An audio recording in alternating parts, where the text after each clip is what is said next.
Məhsul istehsal edən şirkətlər arasında qiymət rəqabətindən başqa daha bir rəqabət faktoru da mövcuddur ki, bu da reklam adlanır. Reklam alıcıların fikrini bir düşüncəyə yönəltmək, onları könüllü olaraq müəyyən davranışa dəvət etmək üsuludur. Bu dəfə isə Lexus kompaniyası kreativ ideya əsasında tanıtım xarakterli reklam təqdim edib.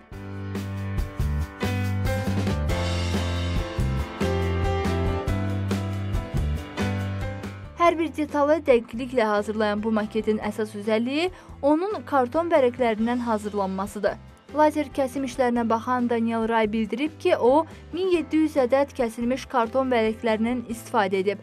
Avtomobilə elektrik mühərriki quraşdırmağı unutmayan müəllif, onun yerindən hərəkət etdirməyi mümkün olduğunu da diqqətə çatdırıb. Maket avtosalona gələnlərin böyük marağına səbəb olub.